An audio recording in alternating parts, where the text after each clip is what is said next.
Se você quer tirar uma nota alta na redação do Enem desse ano, você tem que saber quais foram as mudanças na correção do Enem com a entrada da Banca Sebrasp. Esse vídeo aqui ele vai ser o mais completo da internet por um motivo. Além de te falar quais foram as mudanças da FGV para a Sebrasp, eu vou te dar exemplos para você ter clareza de como que você tem que fazer no dia da tua prova, como que você não pode fazer porque era o jeito antigo e como você tem que fazer que é o jeito novo. Embora não haja mudança nas competências, há uma mudança no treinamento dos corretores e você tem que saber disso. Se você é meu aluno em algum dos cursos, ou na Master, ou no Fórmula, ou no presencial, você é obrigado a ver esse vídeo até o final. Por quê? Porque eu quero ter engajamento? Claro que não, monstro. Porque eu quero que você tire o seu 1000. Se você, por exemplo, for para a prova do Enem sem saber essas mudanças, possivelmente, com o que você já sabe, você já tira 900 e alguma coisa, mas eu não quero que você subutilize o seu potencial.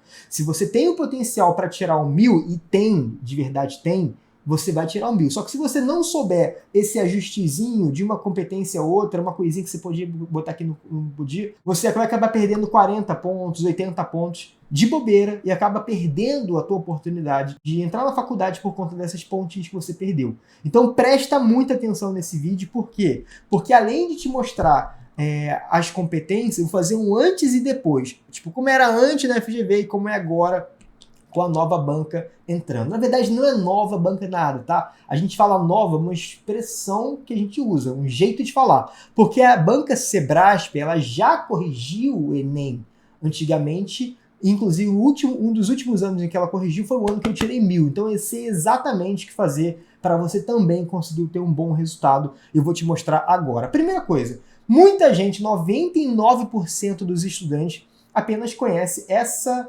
estrutura aqui, ou seja, apenas conhece o grosso da competência.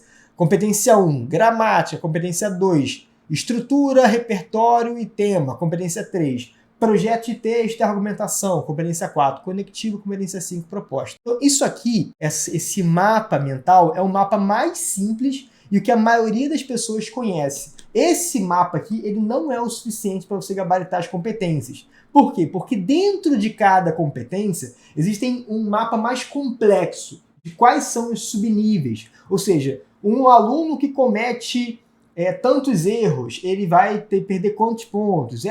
Esse mapa mais complexo, ele é chamado de matriz específica. Cada competência tem a sua matriz. Então eu vou passar nesse vídeo por todas as competências. Vou fazer um antes e depois delas, tá? Para você saber como é que era antes com a FGV e como é que é agora com a Sebrasp, da competência 1, 2, 3, 4, 5. As competências que mais sofreram impacto, sem dúvida, foram a competência 2, a 2 não, né? A 2 mais ou menos. E mais sofreu impacto foi a competência 3 e a competência 5, tá? Então preste atenção com uma atenção especial nessas competências específicas, beleza? Atenção especial nessas competências específicas, ótimo. Beleza.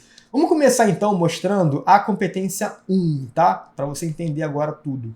Primeira coisa, a competência 1, ela avalia se você escreveu uma estrutura sintática boa, bonita, não só se você não cometeu erro, tá? Então a competência 2 avalia se você... A competência 1 avalia se você cometeu erros, crase, regência, tananã, acentuação. Só que além de avaliar os seus desvios, a competência 1 também avalia a sua estrutura da frase.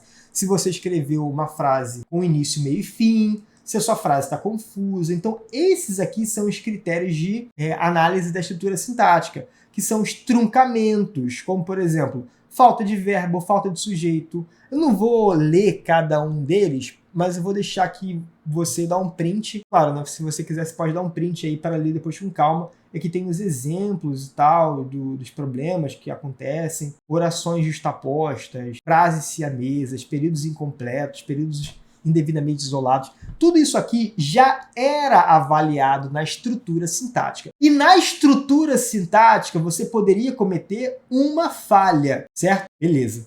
Isso aqui de estrutura sintática. Só que além disso, a competência 1 também avalia desvios gramaticais de escolha de registro, certo? E nesse caso, permite até 2 desvios. Ou seja, grosso modo, você poderia cometer 3 erros de coisas variadas na competência 1, sendo um erro na estrutura da frase e 2 erros de desvios de gramática, de crase, acentuação, uso do hífen, etc. Você entendeu isso, né? Com a banca Sebrasp voltando para a correção, houve uma mudança. Can't change, gostou do inglês, né? Let's change, correção. Os desvios gramaticais, eles pararam de ser considerados desvios e passaram a ser considerados como falha na estrutura sintática, principalmente no que se refere à vírgula. Então, ela pegou a banca, ela pegou a vírgula e ela classificou a vírgula não mais como um desvio de erro gramatical, mas agora a vírgula é considerada uma falha de estrutura sintática.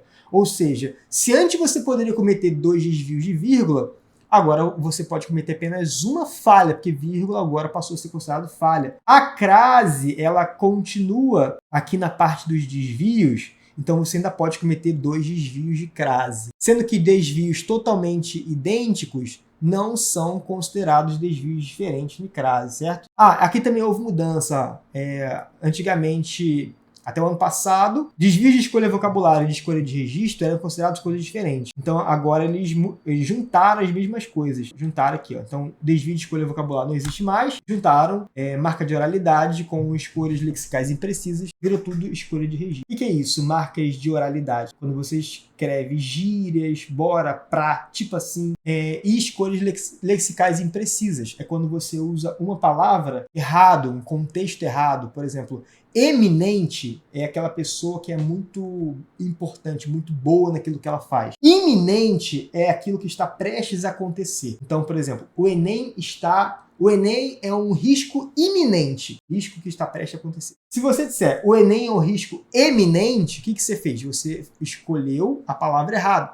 Então, teve escolha lexical imprecisa. Isso vai ser considerado erro de escolha de registro. Para você isso não interfere em nada, porque isso aqui é uma forma de classificação do corretor.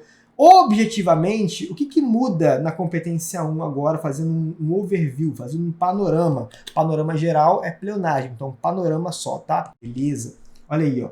Basicamente, antes, o Enem aceitava até 2 desvios de vírgula. Agora, ele aceita apenas um desvio de vírgula, porque a vírgula passou a ser considerada uma falha da estrutura sintática. Antes, o Enem cobrava hífen antes do prefixo, de prefixo, como pré-concebido, pré-determinado. Agora o Enem ele vai flexibilizar e não vai tirar ponto caso você escreva pré-concebidos com hífen, sem hífen, separado, junto, tanto faz, tá? Mas é lógico que você vai tentar acertar. Antes, o Enem exigia vírgula em adjuntos adverbiais de até 3 palavras. Como assim? Meu Deus! Vamos lá, você escreveu ano passado. Na sociedade contemporânea, tem que botar vírgula aqui, porque na é uma palavra, sociedade é outra palavra, contemporânea é outra palavra, são 3 palavras, então a vírgula já seria obrigatória aqui, certo? Perfeito. Esse ano mudou um pouquinho esse negócio, em vez de serem 3 palavras, você é obrigado a colocar só se tiverem 4 palavras. Então, caso você escreva essa mesma frase aqui, ó, essa vírgula passa a ser facultativa. Então, você pode escrever na sociedade contemporânea sem vírgula,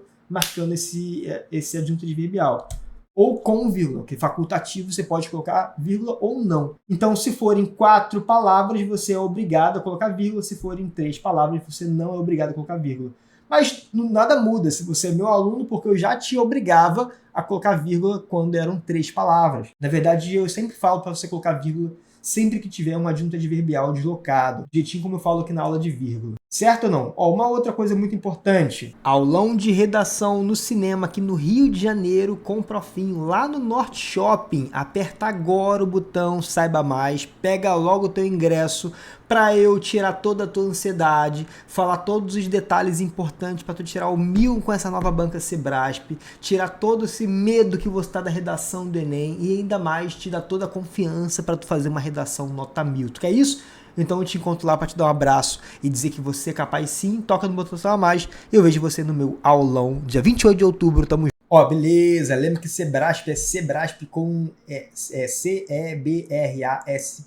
É porque na legenda aqui acabou saindo errado, mas você entendeu, né? Se você estiver vendo esse vídeo antes do dia 28, tá? Ao meu aulão de redação de cinema pra gente trocar ideia, pra gente fazer resenha, pra gente revisar esses pontos, pra eu tirar toda essa ansiedade na reta final, beleza? Aí uma coisa também, a crase esse ano, ela passou a ser considerada um desvio de convenção da escrita, mas nada muda, né? Porque se antes você poderia cometer 2 desvios de crase, você ainda pode cometer 2 desvios de crase sem problema nenhum, tá? Uma coisa muito importante sobre competência 1, não adianta você não cometer nenhum erro de gramática. Você tem que mostrar orações intercaladas pelo menos uma vez no seu texto. Meu Deus, prof, o que é isso? Vou pegar aqui o meu livro, Guia da Redação Nota 1000, para você entender o que eu tô falando. Esse livro aqui, ó. Tem uma página desse livro que eu falo sobre orações intercaladas. Vou te mostrar agora exatamente. Até para tu dar um print aí, para tu falar assim, ah, não tem um livro, então não vou saber. Vai saber sim que eu vou te mostrar agora no meu computador aqui. Orações intercaladas. 5 frases coringa com inversão sintática. O certo é falar frases coringa, tá? Às vezes a gente escreve coringa, é a palavra aceita coloquialmente, mas o jeito certo é coringa. Ó, o direito X, vírgula, que deveria ser estendido a todos, vírgula, representa um privilégio de poucos. Essa frase aqui, ó, já é considerada uma oração intercalada. Então você usa essa frase aqui. Por exemplo, olha o segundo. O Estado, na medida em que permite o problema do tema, perdeu a sua função social estabelecida na Constituição. Outra oração. Olha a terceira. A ideologia do filósofo X, embora seja ideal para a sociedade brasileira, se mostra uma utopia. O Estado se mostra conivente com o problema do tema na medida em que, ó, embora tenha consciência da carência de políticas públicas, ainda se mostra omisso. Então aqui a gente tem 4 frases, mais uma, né? Tá faltando. Não é razoável que, embora o Brasil seja nação desenvolvida, ainda conviva com o tempo. Então, uma dica para você fazer essas orações intercaladas é usar alguma dessas frases. Não necessariamente do jeito como eu coloquei aqui, mas você pode colocar, por exemplo, assim, embora, no meio de uma frase que você já tenha construído, e você vai considerar esses caras como oração intercalada. Isso é muito importante. Do contrário, você não tira nota 1000 na redação do Enem. Beleza, galera? Competência 1 foi, né? Agora bora para a competência 2. Deixa eu só passar pelo mapa da competência 1 completo para você ir dando print caso for necessário, caso você queira, né? Então vamos lá. Essas aqui são as estruturas sintáticas, as falhas. Aqui, ó, agora falhas de convenção da escrita. A crase, ela deixa de ser erro gramatical e passa a ser falha na convenção da escrita. Na verdade, todas essas partes aqui, ó, de gramática, elas foram deslocadas para a estrutura sintática, não só a questão da vírgula. E desvio de convenção da escrita, ainda diz aqui, ó, tá? Alguns pontos de atenção para você ficar ligado, beleza? Pronto, competência 1, então, já te ensinei tudo que mudou, tá? Beleza. Competência 2, então. A competência 2 antes. A banca gostava que você retomasse os repertórios. Perdão, vamos lá de novo. A banca gostava, a FGV, que você retomasse os argumentos na conclusão. Eu sempre falava disso, certo? Isso era valorizado como competência 3 do projeto de texto. Agora, a banca Sebrasp, ela obriga que você faça isso. Do contrário, você não vai conseguir a nota máxima na competência 2. Então, você tem que retomar os seus argumentos na conclusão. Do contrário, você vai perder isso, tá? Como é que eu faço isso? Calma que eu vou te explicar daqui a pouquinho. Antes, o melhor repertório é aquele que levantava a sua nota. Se você escrevesse 3 repertórios, o mais pertinente, mais produtivo e de uso legitimado era o que contava. Agora, pela interpretação que a gente faz, todos os repertórios precisam ser pertinentes, produtivos e legitimados. Beleza? A banca antes orientava, né, a seleção de um bom repertório. Redação tem essas coisas. Redação tem, não é que seja errado, mas não é tão bom. Então, não é que seja um erro, mas a banca te orienta. Então, isso aí ainda tinha muito com relação à questão do repertório. Agora ela ficou mais clara. Ela não apenas orienta a seleção de um bom repertório, mas ela obriga a seleção de bom repertório. Então, não é para você citar qualquer coisa. Você tem que citar de forma produtiva, fazer essas retomadas. Antes, bastava você colocar um conectivo entre o repertório e a argumentação para ter um uso produtivo. Entendi nada. Calma que eu vou te explicar. Bastava você colocar um conectivo entre o repertório e a argumentação para você ter uso produtivo. Como assim? Vamos supor que você esteja escrevendo sobre uma redação sobre autocuidado. Um tema até que eu escrevi com os meus alunos da Master recente foi a importância do autocuidado para a sociedade brasileira. O que é autocuidado? É você cuidar de si mesmo, ir ao médico, etc. Beleza. Então aqui ficaria assim antes. Sobre isso, repertório. Desde o período colonial, a população pobre não dispunha de atendimento médico e era forçado a trabalhar por longos períodos para manter sua sobrevivência. Que são repertório, tá? Beleza, para fim, repertório. E aí, depois que você fosse começar a argumentar efetivamente, você poderia fazer assim, ó, de forma análoga, ou seja, o de forma análoga, ele já servia para poder fazer essa retomada do que você disse antes, porque você vai dizer depois. De forma análoga, o problema ainda se manifesta no Brasil e prejudica a cultura do autocuidado. Beleza, show. Porque antigamente só a minoria rica podia ter um médico, então só a minoria rica poderia se cuidar, então hoje isso ainda acontece, ainda se perpetua. Pronto, isso aqui para o ano passado era ótimo, agora mudou.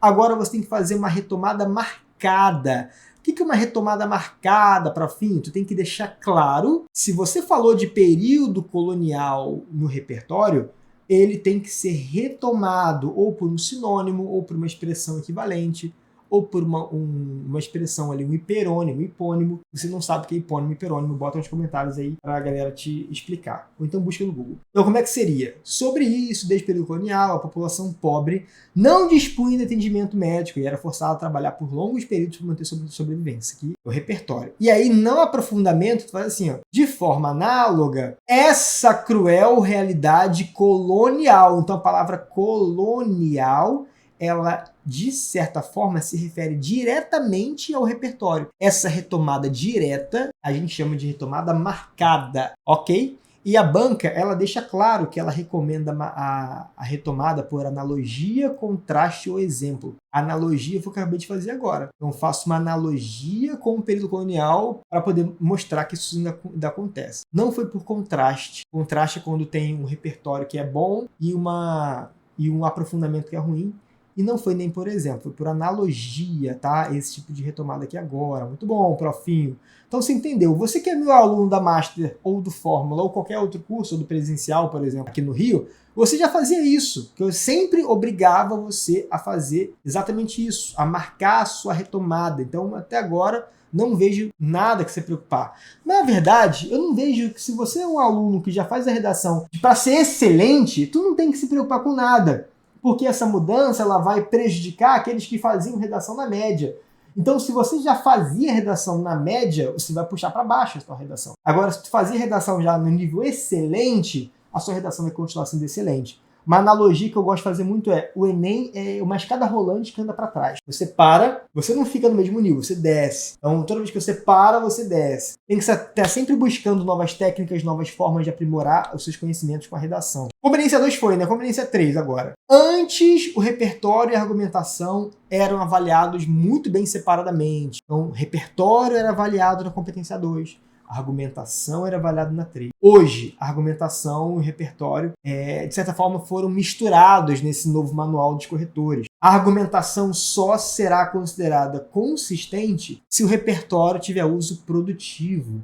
Ou seja, teoricamente, essa redação aqui ó, esse repertório, ele não foi considerado produtivo, porque não teve retomada. Então, além de perder ponto na 2, por não ter tido um repertório produtivo, esse ano você também vai perder ponto na 3, porque só vai dar nota máxima na competência 3 se o repertório tiver tido uso produtivo, beleza? Isso aqui é bem tranquilo. Então, é fazer uma coisa certa para ter uma consequência boa. Ó, na competência 3 ainda, os corretores separavam muito bem o repertório da argumentação e antigamente ele não aceitava paráfrase dos repertórios dos textos motivadores. Lembra disso? Você não poderia copiar os textos da prova e nem fazer paráfrase desses textos da prova, dos repertórios da prova, nem dos textos motivadores ou das questões de linguagem de humano. Beleza. Como houve uma mistura esse ano, uma confusão, então agora eles também não aceitam paráfrase dos argumentos presentes nos textos motivadores. Então, além de não aceitar paráfrase dos repertórios, eles também não aceitam paráfrase dos argumentos. Como assim, profinho? Vamos supor que lá na sua redação, na coletânea do tema, texto motivador,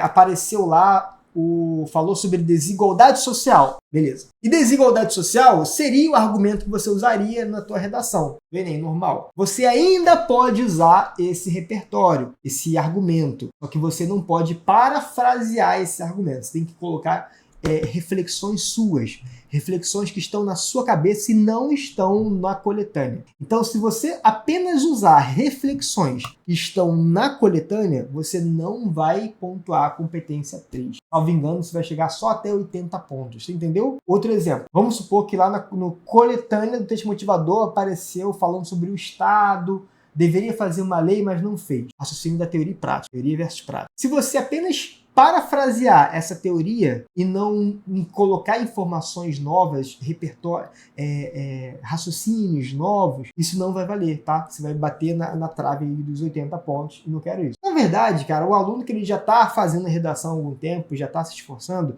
você não vai parafrasear, você vai sempre colocar informações novas relevantes que não estão contidas no texto motivador. Então isso aí não vejo nenhum problema para o aluno que já está no gás. E caso você não esteja tão bem preparado, você queira um curso de véspera, que você consiga ver em 2 dias, o Fórmula dos 3 Modelos vai te ajudar. Fórmula dos 3 Modelos, teve gente no ano passado que entrou no sábado e tirou uma nota super incrível, acima de 900 pontos. Por quê? Porque no Fórmula, em vez de você pegar 500 milhões de vídeos para assistir na internet, no YouTube, eu te coloco 3 vídeos, um para cada modelo específico de tema de redação. Você assiste esses 3 vídeos e já consegue tirar uma nota superior que você poderia tirar sem nenhum tipo de treinamento. Então, o Fórmula ele é aquilo que vai te salvar. Tô inseguro? O Fórmula vai te ajudar. Já tem um modelo, mas não sei se ele está adequado? Então, use o do Fórmula. Tem um modelo, mas quero melhorar a minha argumentação? O Fórmula vai te ajudar. Beleza? Tem um modelo, gosto da minha argumentação, mas quero outras ideias. Então veja o Fórmula, porque lá tem outros vídeos, outros conteúdos. Inclusive esse mapa mental, ele está inserido lá no Fórmula dos 3 Modelos. Beleza. Uma coisa muito relevante, isso aqui sim eu achei que foi muito legal da parte da correção esse ano, e eles incluíram a tal da direção propositiva. O que é isso? Nada mais é do que, ao longo do seu desenvolvimento, você tem que mostrar que você em algum momento vai dar uma solução. Ou seja, você levanta vários problemas e vai encaminhando esses problemas para serem solucionados. Vamos dizer, direção propositiva, ou seja, direção para dar uma proposta. Já falava isso com bastante frequência aqui no YouTube, até nas minhas aulas, e agora a banca passou a colocar isso como obrigatório. Obrigado, banca, gostei. Então, como é que seria isso? Você vai levantar problemas concretos durante seus desenvolvimentos, como exemplos de seus raciocínios. Então, por exemplo, vamos dizer, você fez lá a redação sobre o autocuidado e você falou que a sociedade não consegue se cuidar. O indivíduo brasileiro, o brasileiro, não se cuida porque ele não consegue. O indivíduo brasileiro é incapaz de buscar o seu próprio autocuidado. Você fez uma crítica, fez um raciocínio. Aí o corretor vai perguntar assim, tá, beleza, me prova. Me dá exemplos de que nós não conseguimos e por que a gente não consegue se cuidar. E aí você vem aqui e dá o exemplo. Haja vista longas jornadas de trabalho, beleza, olha aí, longas jornadas de trabalho, ou às vezes duplas jornadas, e essas jornadas impedem visita a nutricionistas, academias, psicólogos. Você está percebendo que eu levantei problemas aqui na minha argumentação. Olha aí, a gente não consegue ir a nutricionista porque a gente não tem tempo, não consegue ir para academia porque a gente não tem tempo, a gente não consegue ir para psicólogo porque é caro e a gente não tem tempo. Então, psicólogo é caro, academia a gente não consegue ir porque às vezes é distante da nossa casa, não tem tempo mesmo. Nutricionista é muito caro também, não sei se já foi nutricionista, é o olho da cara. Então, levantei problemas. Quando eu faço isso, estou dando uma direção propositiva, mostrando que em algum momento eu vou dar a solução disso. E na hora que você for fazer a sua proposta de intervenção, esses exemplos aqui, eles vão entrar como sugestões de melhoria do problema. E os conectivos que eu indico para você demonstrar essa tua direção propositiva são haja vista, já que, na medida em que. Usou haja vista no desenvolvimento 1? Então usa o já que, ou na medida em que no desenvolvimento 2. Muito fácil isso. Então, competência 3 foi, né? Competência 4 não houve uma mudança significativa.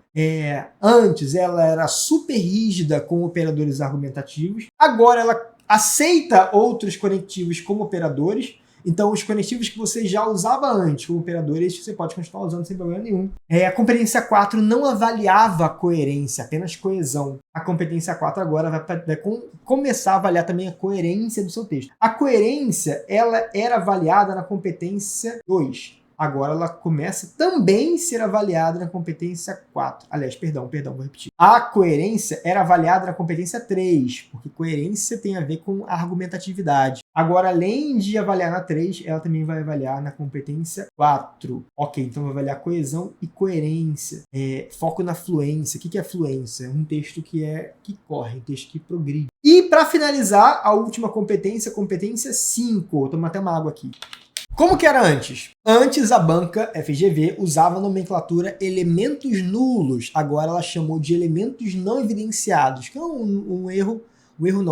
uma mudança que vai afetar só os corretores, você não vai ter nada a ver com isso. Antes, cada elemento contava 40, agora não. Agora a forma de corrigir a proposta de intervenção mudou. Primeiro eles começam a avaliar a ação, ou seja, antes, como é que eles faziam? Eles primeiro tentavam encontrar o agente, depois a ação, depois o meio, depois a finalidade, depois o detalhamento. Cada elemento desses contava 40 pontos, então somado os 5 dava 200 pontos. Faltou, por exemplo, o detalhamento, você perderia ele 40. Faltou o detalhamento e meio, perderia 80, por aí vai. Agora deu uma mudada, agora eles começam a avaliar a ação, depois eles avaliam agente, meio e finalidade, tá? Chamado de finalidade. Perfeito. Depois que eles encontram agente, meio e finalidade, eles verificam se está articulada a discussão desenvolvida no texto, no argumento 1 e no argumento 2. Ou seja, você tem que dar solução para os seus dois argumentos. Do contrário, você não pontua bem na competência 3, na competência 5, aliás. E por último, verifica se houve detalhamento. Então, por exemplo, se você não fez uma ação, você acabou com a sua redação. Por quê? Se você não fez a ação, o teu detalhamento não vai ser contabilizado, porque a ação é o núcleo da proposta, a parte mais importante da proposta. O Enem agora, ele passa a obrigar a solução dos argumentos 1 e 2 na proposta. Do contrário, você tem um teto de apenas 80 pontos, só consegue chegar a 80. Eu vou dar exemplo aqui, tá, de como é que a gente faz isso aqui agora. E o Enem, ele continua avaliando a proposta mais completa, mas essa única proposta que ele avalia, ela tem que ser capaz de dar a solução dos dois problemas. Ou seja, eu ouvi na internet falar assim, agora tem que fazer 2 propostas. Não tem ainda que fazer 2 propostas, você continua podendo fazer apenas uma. Essa uma que você faz, ela tem que trabalhar os argumentos 1 e 2. Como é que faz isso? Eu vou te mostrar daqui a pouco. Se você quiser fazer 2, cada proposta soluciona o argumento 1 e o segundo é o argumento 2. Beleza. E a mais completa vai ser a contabilizada. E a banca parece que ela não tem uma clareza do que é o detalhamento. Então, minha sugestão, use detalhamentos com a palavra como, a exemplo, por meio e por exemplo. Como, a exemplo, por exemplo. Tá? Você está marcando. O que significa marcar o elemento? É usar a palavra demonstrativa de que aquele ali é um detalhamento. Você pode usar o detalhamento sem essa palavra, o corretor vai ter que fazer uma interpretação, ou você pode usar o detalhamento com aquela palavra e o corretor vai ter mais clareza. Então, marcar o elemento significa dar mais clareza para o elemento que você está propondo ali na proposta. Beleza. Vou te mostrar como é que eu faço, então, a minha proposta de intervenção agora, com essas novas exigências, tá? Eu vou mostrar uma redação que eu estava fazendo com o pessoal da Master, ao vivo, num Zoom que eu fiz com ele semana passada. O tema é importância do autocuidado entre os brasileiros. Só para tu entender, no desenvolvimento 1, eu falei que as pessoas não se cuidam porque elas têm longas jornadas de trabalho, às vezes duplas jornadas, elas não conseguem ir a academias, não conseguem ir a psicólogos, nutricionistas, porque é muito caro e isso inviabiliza o autocuidado. O argumento 1 que eu utilizei foi o quê? O argumento 1 foi desigualdade social. Essa foi a minha linha argumentativa aqui, ó. Beleza. Ou seja, não há como ter um autocuidado se a pessoa é muito pobre. Então, desigualdade social é o meu argumento número 1. Você entendeu isso aqui, entendeu? Beleza, entendi. Desigualdade social é meu argumento 1. E eu falei também que o Estado, ele poderia intervir, ele poderia fazer alguma coisa, mas não faz. Então, o argumento 2 é omissão do Estado. Você percebeu, então, que eu selecionei claramente os meus argumentos 1 e argumento 2. Isso aqui é muito importante, é crucial para você ter uma boa proposta de intervenção. Então, no argumento 1, eu falei que dei esses exemplos aqui, ó, exemplos de academia, nutricionista, que é muito caro, você não tem tempo e tal. Aí, o argumento 2, falei que faltam hospitais, esses foram os exemplos, ó. Faltam hospitais, faltam profissionais de saúde, faltam centros de tratamento custeado pelas autoridades públicas. Então, esses foram os exemplos que eu dei para mostrar o problema e exemplificar meu argumento. Lembra, quando você está dando exemplos, você está fazendo a tal da direção propositiva. E agora você vai fazer a própria proposta aqui. E como é que vai ser? Vou começar a minha proposta reafirmando a minha tese. Portanto, a cultura do autocuidado não é acessível a todos no Brasil. Beleza, reafirmei a minha tese aqui. Você pode pegar o portanto, inclusive, colocar esse portanto aqui, coloquei ele, começando a minha proposta de intervenção, beleza? A cultura do autocuidado, portanto, não é acessível a todos no Brasil. Beleza, vou começar a minha proposta agora, tá? Então isso aqui foi uma retomada, não dá nome, tá? Retomada da tese. Eu retomei. Agora, bora começar a minha proposta completa. A proposta completa e depois de fazer um fechamento, tá? Fechamento parágrafo. A proposta completa começa assim, ó.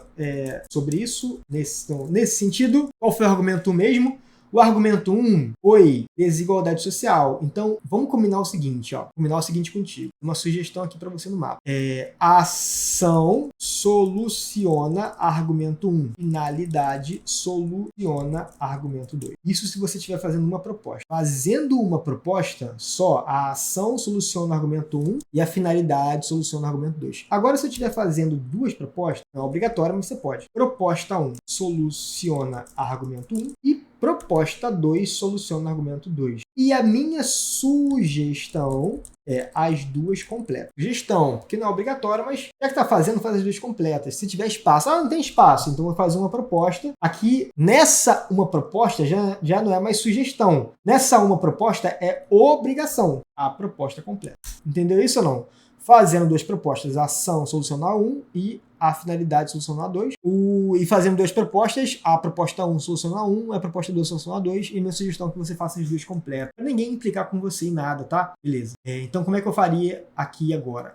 O primeiro argumento ele foi sobre desigualdade social. Então, por exemplo, as escolas devem auxiliar a comunidade, devem auxiliar as comunidades carentes e convivem com a desigualdade. Era carente porque se já convive com a desigualdade de carente. Então, olha só. As escolas devem auxiliar as comunidades que convivem com a desigualdade. O que eu estou fazendo aqui? Estou usando a palavra desigualdade. Eu poderia usar a palavra, por exemplo, pobreza, mas eu vou usar justamente a palavra que eu usei no meu argumento. Então, as escolas devem auxiliar as comunidades que convivem com a desigualdade. Então, essa aqui é a ação, certo? A ação soluciona, ou pelo menos tem relação, não necessariamente vai solucionar, mas vai ter uma relação com a desigualdade social. Só que eu sei que a escola, às vezes, não consegue fazer sozinha, porque a escola é muito limitada. Então, a escola e o Ministério da Saúde, que é autocuidado, tem a ver com saúde. Então, eu fiz o meu agente, fiz a minha ação, e a ação, ela soluciona, pelo menos ela tenta solucionar o argumento 2. E o argumento 1, perdão, que é a desigualdade. E eu uso a palavra que eu usei lá no meu argumento mesmo, tá? Se eu usei a palavra desigualdade, eu vou voltar para a palavra desigualdade. Vírgula. E a outra coisa aqui agora, tá? Por meio de... Aí agora colocar um meio modo relacionado à escola, por meio de projetos sociais realizados, abertos ao público. Até porque não pode ser uma coisa restrita ao universo da escola, porque senão não atinge o público. Então, por meio de projetos sociais abertos ao público. Beleza, é um meio de ação. Como, olha aí, eu estou marcando detalhamento com a palavra como campanhas. Beleza, aí na hora que eu for dar o exemplo no meu detalhamento, eu vou aqui, ó, e vou buscar os exemplos que eu dei no meu parágrafo. Nutricionista, academia, psicólogo, hospital, profissional de saúde. Aqui, ó. Centro de tratamento. Vou pegar esses exemplos e vou colocar na minha proposta. Como campanhas com profissionais de saúde. Mas o quê? Acesso, consultas com nutricionistas, consultas gratuitas com nutricionistas, beleza, vou colocar, ó, como campanhas com profissionais. Campanhas não ficou claro, né? O que a campanha vai fazer? Tem que ficar claro, tá? Tem que ser factível, tem que ser fácil de ver e de ver sendo realizado. Como, deixa eu ver, acompanhamento semanal com profissionais, acompanhamento com profissionais de saúde. Ah, vou colocar assim, ó, como consultas gratuitas com nutricionistas e profissionais de saúde. Beleza, que a consulta eu consigo ver sendo realizada. A campanha, ela depende ainda de uma explicação. Então, consultas gratuitas com nutricionistas e profissionais de saúde. Vou dar mais exemplo aqui, tá? Hospital, aqui, ó. E divulgação dos centros de tratamento custeado pela autoridade pública. Tem como divulgação de centros de tratamento custeado pela autoridade pública. Então, eu estou dando exatamente o exemplo do problema que eu tinha problematizado antes. Então, se eu problematizei os centros de tratamento que não são acessíveis, não são custeados, agora eu vou colocar ele como sugestão do meu detalhamento. Então eu fiz um detalhamentão, tá vendo aqui, ó? É isso que eu quero que você faça. E vou continuar, vou dar um ponto aqui, porque tá ficando longo o período, vou continuar. Essa iniciativa terá a finalidade, e lembra, na finalidade eu soluciono o argumento 2. A finalidade de mobilizar a sociedade e o Estado. Pronto aí, quando eu falo mobilizar a sociedade e o Estado, na promoção do autocuidado. Pronto aí, ó. Resolvi o problema, mencionei o argumento e ficou bonitão. Eu acabei com as minhas duas propostas. Quando eu falo mobilizar a sociedade e o Estado, poderia colocar só mobilizar o Estado, tá? Mas vou colocar só sociedade também para ficar mais completo. Então, argumento 1, desigualdade, ok. Show de. Argumento 2, omissão do Estado, ok. Show de bola. E aí aqui fechei a minha proposta completa, agora vou para o fechamento do parágrafo. E assim, promover de fato uma sociedade livre, uma sociedade saudável e consciente, de fato promover uma sociedade e assim promover de fato a cultura do autocuidado. Eu sempre gosto de escrever mesmo repetindo palavra, depois eu paro e troco a repetição, tá? Para não ficar travado. Vou trocar o autocuidado aqui, ó. A cultura do cuidado próprio. Tá repetindo a palavra cuidado, né? A cultura da autorresponsabilidade com a própria saúde. Beleza. Pronto, tirei essa repetição chata aí. E assim promover de fato a cultura da responsabilidade com a própria saúde. Beleza, aí ficou aí a minha proposta de invenção bonita. Uma única proposta que soluciona os dois problemas. Beleza, galera? Ó, esse foi o vídeo completo sobre todas as mudanças. Ficou claro, não ficou? Então agora eu vou deixar mais um vídeo aqui de sugestão para você clicar e continuar assistindo. Vai, clica e assiste ele que tá muito bom.